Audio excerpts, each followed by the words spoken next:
अस्सलाम वालेकुम, this is Mohit ईज़ादा इन वाशिंगटन, यूनाइटेड स्टेट्स।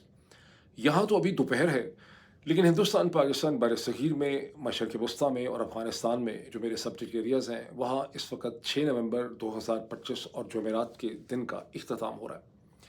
मेरे सामने बहुत सी डिफ़िकल्ट और मुश्किल किस्म की सिचुएशंस हैं। फॉर इंस्टेंस एक ऐसे वक़्त में जब इस्तांबुल में, तुर्की के बड़े शहर में, तुर्की और कतर की मदद से पाकिस्तान और अफ़गानिस्तान के दरमियान अमन के लिए तीसरे राउंड का आगाज़ होता है। ऐन उस वक़्त उसके चंद घंटों के बाद पाकिस्तान अफ़गानिस्तान के अंदर अटैक कर देता है। ये किस किस्म की सिग्नलिंग है, इसकी क्या अहमियत है, मैं आपको तफ़सील से एक्सप्लेन करना चाहूँगा। एट द सेम टाइम जहाँ अफ़गानिस्तान पे पाकिस्तान की कौमी सलामती के नाम पे हमला किया गया है, वहाँ पाकिस्तान के लोगों और जमहूर के नाम पे अगला दिन जब शुरू हो रहा है 7 नवंबर को सेनेट में, पाकिस्तान के सेनेट में 27वीं तरमीम जो है वो लाई जा रही है। ये क्या ड्रामा ढकोसला है, इसमें असल मकसद क्या है? और क्या वो बुनियादी सवाल हैं बंदर बाँट के जो लोग पूछ नहीं रहे, ना ज़राए ब्लॉग में, ना पॉडकास्टिंग में, वो मैं आपके सामने रखने की कोशिश करूँगा। तीसरा, खैबर पख्तूनख्वा की हुकूमत एक इनिशिएटिव ले रही है, बड़ा पॉजिटिव किस्म का, कि खैबर पख्तूनख्वा की असेंबली के अंदर वो एक अमन जरगा मुनक्कद करना चाह रहे हैं 12 नवंबर को, और उनकी आउटरीच की तफ़सीलात भी हैं और इसका नतीजा क्या निकलेगा। और फिर एक और इससे नई डेवलपमेंट ये है कि खैबर पख्तूनख्वा के जो चीफ मिनिस्टर हैं, नए नौमुंतखब सुहेल आफरीदी साहब, जब वो इस्लामाबाद आते हैं, इस्लामाबाद ना भी आएँ तो वैसे भी पाकिस्तान की बॉडी पॉलिटिक में जो पूरा पाकिस्तान का एक सियासी ढांचा है, उसके अंदर मुझे लगता है उनकी सूरत हाल ऐसी ही है जैसी न्यूयॉर्क के अंदर और अमेरिका के अंदर जो नए मुंतखब मेयर हैं न्यूयॉर्क के, ज़ोहरान ममदानी, उनकी सूरत हाल है। मैंने पिछले दोनों व्लॉग्स में ज़ोहरान ममदानी को इमरान खान के साथ कंपेयर किया था, लेकिन नहीं, ज़ोहरान ममदानी का एक्चुअल कंपैरिज़न जो है वो सुहेल आफरीदी के साथ होता है। मैं आपको एक्सप्लेन करूँगा कि उसकी क्या वजूहात हैं, फिर आप उसके ऊपर कमेंट कीजिएगा। अब एक-एक करके हम डेवलपमेंट की तरफ चलते हैं। सबसे पहले पाकिस्तान अफ़गानिस्तान की डेवलपमेंट को देख लें। पहला जो राउंड हुआ था, दोहा में हुआ था 18 और 19 अक्टूबर को, जिसमें एक सीज़फायर कायम हुआ, फिर वो कायम ना रह सका। उसके बाद दूसरा राउंड जो है वो तुर्की के शहर इस्तांबुल में हुआ, और वो जो उसकी वो चलना तो 2 दिन था, लेकिन वो 2 दिन के बजाय 5 दिन चला, 4-5 दिन चला, और वो 30 दिन तक चला, और उसमें खासी प्रोग्रेस हुई टू दी एक्सटेंट के ये फैसला हुआ कि तमाम साइड्स ने एग्री किया है कि सीज़फायर कंटिन्यू करेगा। एक वेरिफिकेशन मैकेनिज़्म क्रिएट किया जाएगा, उस पे कंसेंसस पैदा किया जाएगा। जो सीज़फायर की वायलेशन करेगी साइड, जिसके पास वजह नहीं होगी, उसको उसकी पेनल्टीज़ जो हैं वो देनी पड़ेंगी। अब ज़हन में इस चीज़ को रखना बड़ा ज़रूरी है कि अब तक की जो सारे वाक़यात, हालात, सर्कमस्टेंसेस हैं, इसको देख के ये बात हमें क्लियर हो जानी चाहिए कि अफ़गान तालिबान ख़ासी मुश्किल के अंदर हैं। पाकिस्तान की मौजूदा हुकूमत स्ट्रोक रजीम जो है, उसने उनके लिए बहुत बड़ा एक्जिस्टेंशियल क्राइसिस जो है, वो खड़ा कर दिया है। और वही हैं जो गए हैं दोहा दुहाई देने के लिए, चूँकि दोहा प्रोसेस की वजह से उनका एक ताल्लुक बन गया कतर के अंदर, और कतर का तुर्की के साथ एक ताल्लुक है, और दोनों कतर और तुर्की जो है, उन्हें मुस्लिम दुनिया की लीडरशिप लेने का शौक है। ये मुस्लिम दुनिया की लीडरशिप लेने का ही शौक था, जिसकी वजह से दोहा स्ट्रोक कतर जो है, उन्होंने अल जज़ीरा बनाया। दोहा स्ट्रोक कतर हमास और मुस्लिम ब्रदरहुड को फाइनेंशियल मदद करते रहे, जिसकी वजह से सऊदी अरब और मुत्तहिदा अरब इमारात ने उन्हें जीसीसी के क्लब से निकाल दिया था, और खासा उनका एक ब्लॉकेड किया हुआ था, ट्रेड एम्बार्गो किया हुआ था। बड़ी मुश्किल से अमेरिका की लॉबिंग करके वो हालात उनके ठीक हुए थे। ये दुनिया की लीडरशिप, मुस्लिम दुनिया और दुनिया की लीडरशिप ही का शौक है दोहा का, कतर का और तुर्की का, कि उन्होंने हमास के साथ नेगोशिएशन करवाई है। इसराइल की को एक बड़ा रोल उसमें मिला है। इसी कीड़े की वजह से वो पाकिस्तान अफगानिस्तान के दरमियान में आ गए हैं। ये पाकिस्तान का इनिशिएटिव नहीं है। पाकिस्तान के रजीम स्ट्रोक हुकूमत को अगर आप देखें तो उनकी कोई ज़रूरत यहाँ से पूरी नहीं हो रही। वो इस प्रोसेस से जान जो है वो छुड़ाना चाह रहे हैं, लेकिन तुर्की और कतर चूँकि ब्रदर मुस्लिम मुल्क हैं, उनका एक इन्फ्लुएंस है, एक ताल्लुक है, एक वास्ता है। इस वजह से मजबूरन इस प्रोसेस में पाकिस्तान को चलना पड़ रहा है, और पाकिस्तान को इसमें से मिलता कुछ नज़र नहीं आ रहा, और वो ये कोशिश कर रहे हैं। मैं बार-बार लफ़्ज़ पाकिस्तान इस्तेमाल करता हूँ, मुझे इसमें, क्योंकि ये एक लिंग्विस्टिक प्रॉब्लम है लैंग्वेज का, कि हमें इस्तेमाल करना पड़ता है। मैं असल में नहीं समझता, अपने ज़मीर के अंदर मैं नहीं समझता कि ये मसला पाकिस्तान का है। ये मसला उन मखसूस ताकतों और लॉबीज़ का है जिन्होंने पाकिस्तान की रियासत के ऊपर कब्ज़ा किया हुआ है। ये इनके इंटरेस्ट हैं। बहरहाल, लेकिन हमें इंटरचेंजेबिलिटी में लफ़्ज़ इस्तेमाल करना पड़ता है। जिस तरह से हम फ़ौज का लफ़्ज़ इस्तेमाल करते हैं, मसला फ़ौज का नहीं है। मैं बिल्कुल क्लियर हूँ अपने माइंड में कि मसला फ़ौज का नहीं है, मसला उस एलीट कंट्रोल का है जिसके पास जिसने फ़ौज को कंट्रोल कर लिया है पाकिस्तान के अंदर। बहरहाल, ये सिर्फ़ these are just words of explanation. तो अब पाकिस्तान की जो मौजूदा ताकतें हैं, उन्हें इस प्रोसेस से कुछ नहीं चाहिए। उनकी इसमें से ज़रूरियात पूरी नहीं होती, और उन्होंने इस हमले के ज़रिए एक सिग्नल यहाँ पर दिया है, कतर को भी दिया है, तुर्की को भी दिया है, अफ़गान तालिबान को भी दिया है, पूरी दुनिया को उन्होंने दिया है। अब ज़ाहिर है एक्सप्लेनेशन उसकी बड़ी आसान है कि वायलेशन हुई है अफ़गान तालिबान के बॉर्डर पे, कोई स्किर्मिश हुई है, उन्होंने हमला कर दिया, या टीटीपी का कोई ग्रुप क्रॉस बॉर्डर टेररिज्म करने की कोशिश कर रहा था, हमने उसका जवाब दिया। सबसे पहले मुझे इस हमले का उस वक़्त पता चला जब ज़ल्मे खलीलज़ाद का मैंने एक ट्वीट देखा अब से चंद घंटे पहले, और उन्होंने एक प्रोटेस्टिंग नोट लिखा था कि एक ऐसे वक़्त में जब इस्तांबुल में प्रोसेस हो रहा है, पाकिस्तान ने हमला किया, इसका क्या मतलब है? फिर मैंने देखा कि ट्विटर के ऊपर बहुत सी ऐसी फुटेज लोगों ने शेयर की अफ़गानिस्तान के अंदर से, जिसमें आप देख सकते हैं कि स्पिन बोल्दक के एरिया में एक बाज़ार में लोग जो हैं वो दौड़ते चले जा रहे हैं। कुछ ने बच्चे उठाए हुए हैं, सामान उठाया हुआ है, खौफ व हरास के अंदर बदहवासी में लोग दौड़ रहे हैं, और आप तोपखाने की आवाज़ भी सुन सकते हैं। फिर आप पढ़ते हैं कि पाकिस्तान की साइड से भारी तोपखाना, आर्टिलरी, हल्का असला, तमाम चीज़ें जो हैं वो इस्तेमाल की गई। अगर पाकिस्तान के अखबारों को आप देखें, बात तो हो रही है मुज़ाकरात की, लेकिन पाकिस्तान के अखबारों के अंदर मुसलसल ऐसे आर्टिकल छप रहे हैं रिटायर्ड फ़ौजी अफसरों के, उसमें से बाज़ जर्नैल भी हैं, बाज़ ऐसे लोग भी हैं जो फ़ौजी तो नहीं हैं, लेकिन ऐसे सो कॉल्ड थिंक टैंकर्स हैं जो बुनियादी तौर पे जीएचयू का ही मौक़िफ़ पॉइंट ऑफ व्यू देते हैं। वहाँ पे आप सारा आर्गुमेंट ये है कि इसमें से कुछ निकल नहीं सकता, अफ़गान तालिबान सीरियस नहीं है, ये लोग अफ़गान जो हैं ये एहसान नाफरामोश हैं, हमने अफ़गान मुजाहिदीन को रखा, हमने सोवियत के ख़िलाफ़ इनकी मदद की, और ये जो हमें हर वक़्त दुनिया को बताते रहते हैं कि Afghanistan is the graveyard of the empires, इनका दिमाग ख़राब है। पहले जब सोवियत यूनियन का था, जब कब्ज़ा हुआ अफ़गानिस्तान पे, तो मग़रिब ने, अमेरिका ने, हम सब ने मिलके इनकी मदद की, और दूसरी दफ़ा ये अमेरिका या नेटो को इसलिए नाकाम करने में कामयाब हुए कि हम डबल गेम खेल रहे थे। बड़ी बेशर्मी से ये लिखा जा रहा है कि हम उस वक़्त डबल गेम खेल रहे थे, हम इनकी मदद कर रहे थे। तो अगर आप उस वक़्त हम डबल गेम खेल रहे थे, आप और हम, तो ज़ाहिर है कि अभी भी हम डबल गेम खेल रहे हैं। हम हर वो चीज़ करते हैं जिसमें हमारा मकसद कुछ और होता है। यहाँ मकसद जो समझ आती है वो अफ़गानिस्तान को डिस्टेबलाइज़ करना है। और अच्छा, इन आर्टिकल्स के अंदर ये कहा भी जा रहा है कि हमें अब सोचना पड़ेगा कि हमें रिजीम चेंज करना चाहिए। बाज़ जगहों पे ये है कि फ़ैसला हो गया है, मग़रिब की दुनिया और पाकिस्तान जो है वो अब एक रिजीम चेंज की तरफ जा रहे हैं। बाज़ जगहों पे ये है कि रिजीम चेंज होना चाहिए। यहाँ पे नॉर्दर्न जो अलायंस है, जो अफ़गान तालिबान के मुखालिफिन हैं, उनके साथ पाकिस्तान के राब्ते होने चाहिए। तो यहाँ एक शक्ल और एक डायरेक्शन जो है वो बन रही है। ज़ल्मे खलीलज़ाद साहब को मैं पहले से कह रहा था, ट्वीट्स में मेरे अक्सर मैं उनके ट्वीट्स को ट्वीट करता हूँ और जवाब देता हूँ। तो मैं उनको कह रहा था कि रिजीम चेंज चाहिए पाकिस्तान को। तो इस दफ़ा जब उन्होंने ये वीडियो शेयर की है, या ये खबर शेयर की है, और मैंने उसके ऊपर कोट ट्वीट किया कि असल में मैसेज बड़ा क्लियर है कि रिजीम चेंज चाहिए। तो उसके जवाब में उन्होंने लिखा कि इतना आसान नहीं होगा। तो मैं मानता हूँ कि आसान तो नहीं होगा, लेकिन डायरेक्शन जो है वो इसी किस्म की है, और अफ़गान तालिबान जो है वो ख़ासी मुश्किल के अंदर है। उन्हें इस सूरत हाल से कोई इतनी आसानी से निकाल नहीं सकता। उनके पास कोई मिलिट्री मसल ऐसा नहीं है कि वो इसका जवाब दे सकें। और जब आप एक हुकूमत रन करते हैं तो फिर आप एक गुरिल्ला वॉरफेयर करना और एक हुकूमत रन करना, शहरों को चलाना जो है वो बड़ा मुश्किल किस्म का काम। हाँ, इसके लॉन्ग टर्म पॉलिटिकल कॉन्सिक्वेंसेस जो हैं वो बड़े ख़तरनाक होंगे इस पूरे खित्ते के लिए, पाकिस्तान के लिए, खैबर पख्तूनख्वा के लिए, अफ़गानिस्तान के लिए, और उसके असरात से पाकिस्तान की रियासत जो है वो बच नहीं सकेगी। अब इसी टाइम पीरियड में, इससे पहले आगे चलने से पहले मैं एक चीज़ आपके सामने रखूँ कि हिंदुस्तान के जो इंटेलेक्चुअल हैं, पॉलिटिशियन हैं बहुत मशहूर, जिनसे आप वाकिफ़ हैं, शशि थरूर ने एक आर्टिकल लिखा है, मेरा ख़्याल इंडियन एक्सप्रेस के अंदर, जिसमें उन्होंने सवाल उठाया पसनी पैराडॉक्स, पाकिस्तान पसनी पैराडॉक्स। और उसमें उनकी खबर ये है, और ज़ाहिर है कि ये शशि थरूर हैं, तो ये कोई नॉर्मल रिपोर्टर नहीं है, उनकी खबर ठीक ही होगी। वो कहते हैं कि अकॉर्डिंग टू द इन्फॉर्मेशन जो उनके पास है, पाकिस्तान में जनरल आसिम मुनीर की जो टीम है, वो अमेरिका को पसनी में एक बेस ऑफ़र कर रही है, गवादर से कोई बहुत दूर नहीं। यानी एक तरफ तो गवादर का पोर्ट है, जो चाइना के मतलब एक रिलेशनशिप है, और दूसरी तरफ पसनी में अमेरिका को फैसिलिटी जो है वो ऑफ़र की जा रही है। और शशि थरूर का एनालिसिस ये है कि ये जो बैलेंसिंग एक्ट है पाकिस्तान का, इंक्रीज़िंगली बड़ा डिफ़िकल्ट, वो तो बार-बार पाकिस्तान लिखते हैं, लेकिन मैं इसको पाकिस्तान नहीं समझता, मैं समझता हूँ जनरल आसिम और उनकी टीम का जो बैलेंसिंग एक्ट है, चीन और अमेरिका के दरमियान में, ये बड़ा मुश्किल है, मुश्किल से मुश्किल होता चला जा रहा है, और इसी में इस रेजीम की अनडूइंग है। I agree with him. General Asim strong रहेंगे बहुत ज़्यादा उतनी देर तक जब तक उन्हें अमेरिका और चीन दोनों की ताईद हासिल है, ख़ास करके अमेरिका की।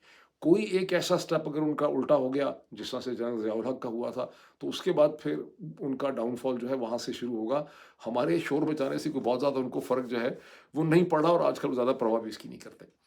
मेरे ख़्याल में मैंने ख़ासी अच्छी आपको एक्सप्लेनेशन दे दी सर। मुझे दरमियान में याद आया एक कि शायर मशरिक़ बेचारे मासूम, इतने मासूम थे कि उन्होंने एक दफ़ा शेर लिखा था कि एक हो मुस्लिम حرم کی پاسبانی کے لیے نیل کے ساحل سے تا بخاک کاشغر، وہ نیل کے ساحل تک یا کاشغر تو کیا پہنچنا تھا، ہم تو نہ اندر متحد ہو سکے، نہ ہم تو مسلمان پاکستان کے، کیونکہ شاعر مشرق کا تعلق تو اس وقت تو وہ ہندوستان پورے کے شاعر تھے، لیکن اب تو سارے پاکستان سے وابستہ ہیں۔ تو پاکستان کے اندر ہمارے حالات یہ ہیں کہ اسلام آباد کا میسیکر ہو یا مریدکے کے اندر قتل عام ہو، نہ تو ہم ملک میں کبھی متحد ہو سکے یا ایک ہو سکے، نہ ہم نے بارڈرز پہ ہمارے کوئی اتحاد پایا جاتا ہے۔ وہ حشر آپ اس کا دیکھ ہی رہے ہیں، تو بیچارے معصوم تھے شاعر مشرق بہت زیادہ۔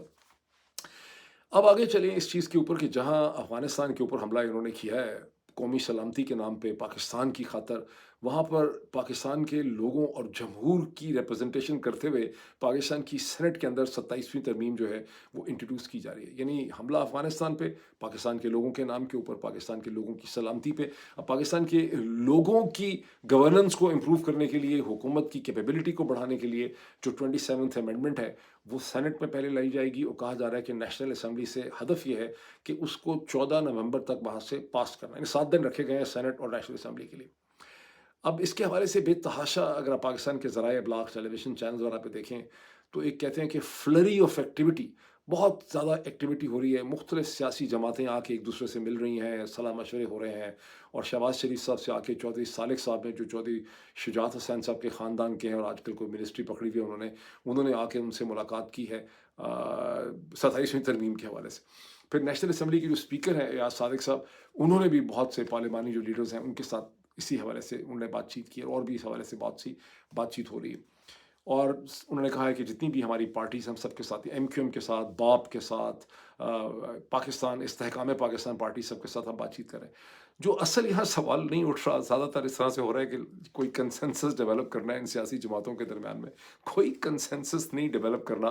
ظاہر ہے کہ 27ویں ترمیم جو G H Q general Asim چاہتے ہیں، میں بھی اس کے اوپر آتا ہوں کہ کیا چاہتے ہیں، وہ 27ویں ترمیم تو پاس ہونی ہی ہے 14 کو، اگر انہوں نے کہہ دیا کہ 14 کو ہونی ہے تو 14 تک اس نے ہونا ہی ہونا ہے۔ یہ جو سارا کا سارا ڈرامہ ڈھکوسلا کیا جا رہا ہے دکھانے کے لیے، یہ کسی کنسنسس کے لیے نہیں کیا جا رہا، یہ لوگوں کو بیوقوف بنانے کے لیے کیا جا رہا ہے، اور لوگ بھی ایسے ہیں کہ ہر وقت ہی بیوقوف بننے کے لیے تیار ہوتے ہیں۔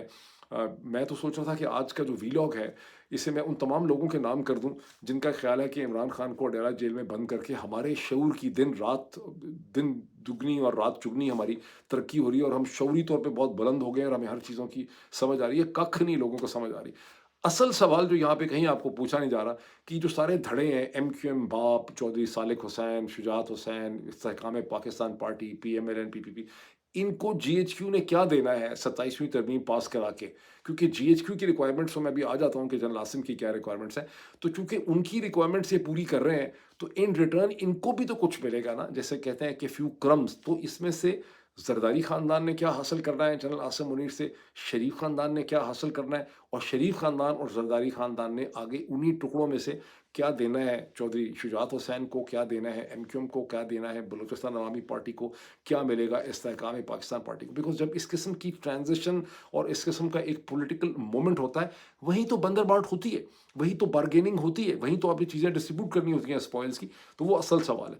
اب اس چیز میں آئے کہ ویسے تو اس میں بہت سی چیزیں ڈالی ہوئی ہیں، این ایف سی ایوارڈ، یہ وغیرہ وغیرہ، ایجوکیشن، ہیلتھ، سب کچھ ہے۔ دو تین چیزیں پرنسپل چیزیں ہیں، ایک تو آرٹیکل 243 جو Pakistan which is the command of the arm forces of Pakistan which is part of the chapter 2 of Pakistan کے آئین کا حصہ ہے، وہاں پہ ظاہر ہے ایک نیا آفس ایسا اسٹرکچر کرنے کی کوشش کی جا رہی ہے in the name of the chief of defence staff, which will actually be army chief plus, اور وہ 5 سال کے لیے ہو سکتا ہے۔ اچھا، آرمی چیف پلس ایسے جو آپ کہتے ہیں نا، یہ آئی فون 16 پلس ہے میرے پاس، یہ میرے پاس ٹیسلا پلس ہے، تو یہ ایک نیا آفس کریٹ کرنے کی کوشش کی جا رہی ہے جس میں جنرل عاصم منیر کے پاس آرمی چیف کی بھی تمام تر پاورز ہوں گی، اور پلس ایڈیشنل ان کے پاس پاورز ہوں گی، وہ chairman joint chief of staff بھی بن جائیں گے اور وہ آرمی چیف بھی ہوں گے۔ اس طرح کا ایک آفس اسٹرکچر کرنے کی یہاں پہ کوشش کی جا رہی ہے، ٹھیک، ایک تو یہ چیز۔ دوسری جس کی ان کو بے تحاشا ضرورت ہے وہ ججز کی روٹیشن ہے، جس کے ذریعے تمام ہائی کورٹ کے ججز جو ہیں ان کو کہیں بھی پھینکا جا سکتا ہے، سرکاری ملازمین کی طرح، جس طرح سے آپ سرکاری ملازمین پسند نہیں آتا تو آپ اس کی ٹرانسفر کر دیتے ہیں، پولیس والے کی، ڈی ایم جی والے کی، وہ بیچارہ فوری طور پہ وہاں جاتا ہے، بیوی بچوں کی ایجوکیشن خراب ہو جاتی ہے، اس کو گھر نہیں ملتا، اس کو جگہ نہیں ملتی، پھر اس کو سیٹ ہوتے ہوتے 6 مہینے سال لگ جاتے ہیں، تو وہ ان کی صورتحال کرنا چاہ رہے ہیں تاکہ ججوں کو پتہ ہو ان کے سر کے اوپر تلوار لٹکی ہو، اور سب سے زیادہ انہیں اگر کسی نے تنگ کیا، بلکہ اگر ان کو کسی نے پچھلے 2 سال میں تنگ کیا ہے، تو ان کو صرف اسلام آباد ہائی ہائی کورٹ کے ججوں نے کیا تو بیسکلی ان کو فکس کرنا چاہ رہے ہیں، تننا چاہ رہے ہیں ان کو، یہ وہ چیز ہے۔ تیسری چیز جو ان کو بہت زیادہ ضرورت ہے وہ ایگزیکٹو میجسٹریٹس ہیں، کیونکہ ان کو لگتا ہے کہ جوڈیشل میجسٹریٹ اس طرح سے ہمیں ہماری ضروریات پوری نہیں کرتے، تو ان کو بنیادی طور پہ اسسٹنٹ کمشنر اور ڈپٹی کمشنر جو ہے اس کو میجسٹریٹ میں بدلنا ہے، جو پہلے انگریزوں کے زمانے سے پاکستان میں ہوتا تھا، اور وہ ان کو لگتا ہے کہ بڑا افیکٹو ڈسپنسیشن آف جسٹس بنیادی طور پہ ان کے پوائنٹ آف ویو سے ہوگا۔ یہ ان کی تین ضرورتیں۔ باقی جتنا انہوں نے ایک میکسیمیلس ایجنڈا بنایا ہوا ہے اس میں یہ کچھ مولانا فضل الرحمان کو خوش کرنے کے لیے، کچھ آصف علی زرداری کی عزت رکھنے کے لیے، کچھ نواز شریف کی عزت رکھنے کے لیے، کسی اور کی پوری کرنے کے لیے، اس میکسیمیلس ایجنڈا پہ ان دی اینڈ 14 تاریخ تک آپ دیکھیں گے کمپرومائز ہو جائے گا۔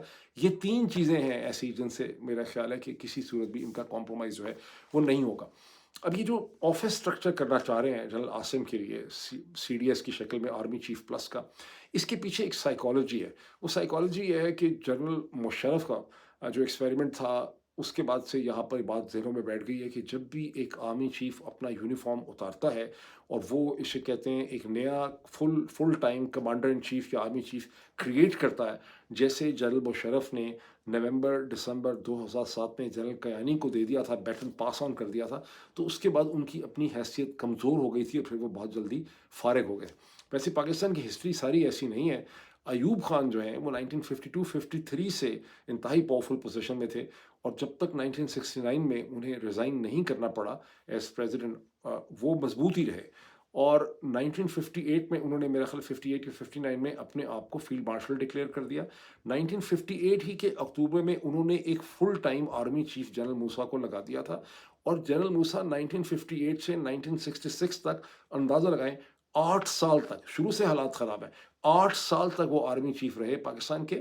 تو اس سارے ٹائم پیریڈ میں کسی بھی سٹیج پہ ایوب خان کی طاقت پہ گرفت جو ہے وہ کمزور نہیں ہوئی، چلتا رہا معاملہ۔ لیکن اس کے بعد سے لوگوں کے ذہن میں ہے کہ آرمی چیف اپنا یونیفارم جو ہے اگر اتارے گا تو اس لیے ایک نیا ایسا آفس اب اسٹرکچر کرنا ہے جس میں آرمی چیف پلس پاورز جو ہیں وہ جنرل عاصم کے پاس ہوں، اور وہ تحت قیامت پاکستان کے اوپر حکومت کر سکیں۔ چلیں، یہ تو خاصی اس کی ایکسپلینیشن ہوگی۔ اب پاکستان تحریک انصاف، اچھا حالات یہ ہیں کہ اب تو استنبول پروسیس نہیں چلنے دے رہے، وہاں پہ حملہ کر دیا پاکستان نے۔ بہرحال پاکستان تحریک انصاف بیچاری بڑی کوشش کر رہی ہے کہ 12 تاریخ کو کی پی کی اسمبلی کے اندر ایک امن جرگہ جو ہے وہ آرگنائز کیا جائے گا۔ وہ پہلے کہہ چکے ہیں کہ اس جرگے کے اندر فارمر چیف منسٹرز ہوں گے، گورنرز ہوں گے، تمام طبقہ فکر کو بلایا جائے گا، اس میں ٹرائبل لیڈرز ہوں گے، اور ہم امن کی ایک راہ ڈھونڈنے کی کوشش کریں گے۔ اس میں انہوں نے گزشتہ 24 گھنٹوں میں بڑے انٹرسٹنگ انیشیٹو لیے ہیں۔ فار انسٹنس انہوں نے حکومت کو اس میں انوائٹ کیا، فیڈرل گورنمنٹ کو، اسد کیسر صاحب اور ایک لیڈرشپ ان کی جنید اکبر وغیرہ کی آ کے ملی ہے امیر خان، امیر مقام کو، اور امیر مقام نے ان سے ایگری کر لیا ہے۔ پھر ایک جوائنٹ پریس کانفرنس ہوئی ہے کہ جو 12 تاریخ کا جرگہ ہوگا امن کا کے پی کی اسمبلی میں، اس میں فیڈرل گورنمنٹ بھی پارٹیسپیٹ کرے گی۔